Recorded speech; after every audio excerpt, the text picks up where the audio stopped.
Good afternoon, everyone. To everyone in this room representing the NFL, thank you for allowing the time to meet with me and discuss some issues that I think will really help your league as a whole.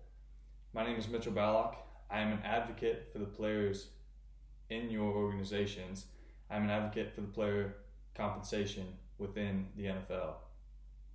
Being the commissioner of the NFL, Mr. Goodell, I understand that you are posed with a lot of issues and problems brought to your attention to make your league better.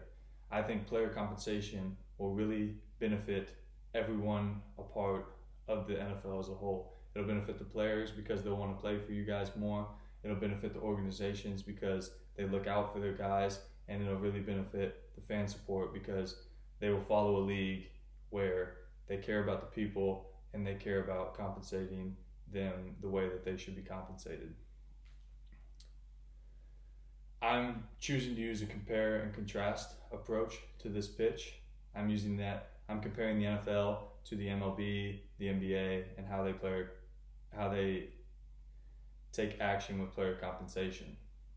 With that being said, the NBA and the MLB were number 2 and number 3 in revenue generated last year.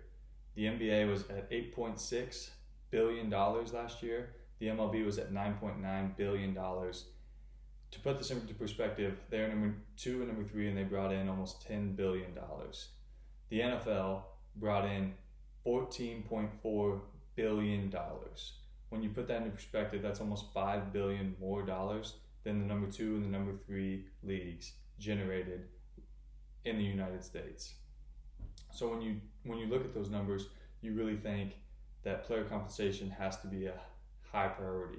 But the NFL and the MLB, or the NFL does a very good job or a very bad job at compensating their players. The MLB and the NBA do a very good job, and they compensate their players after retirement if they play 10 years of over $200,000.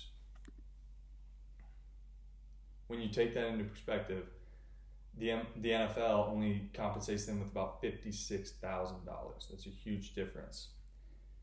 Now, you guys could always say, well, the NFL has 52-man rosters, while the MLB has a much shorter roster, and an NBA organization has 15 on their roster. With that being said, you are bringing in $5 billion more dollars. So the player compensation to reach those levels should be met through those dollar amounts and not distributed to you guys around the league.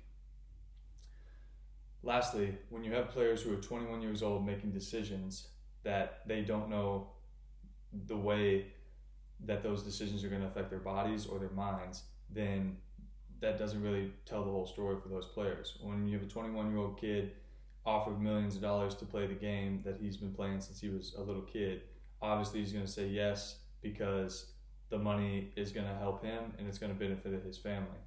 But down the road, when that money stops flowing in to his family, then he has to have some sort of compensation to sustain the lifestyle that he is living and to help his kids after he is done playing. When the NFL players play their careers, they don't understand that when they get hit, the impact and the destruction that it does with their bodies and the way it affects their minds as a whole. So I think when they go through that and when their careers are ended, I think they should be compensated with more benefits on the back end of their career and throughout their career than what they're doing so far. So thanks again for taking the time to meet with me. I appreciate it. Hopefully we can get together and move forward with this issue and compensate the players a little better to help the organization and the players as a whole. Thank you.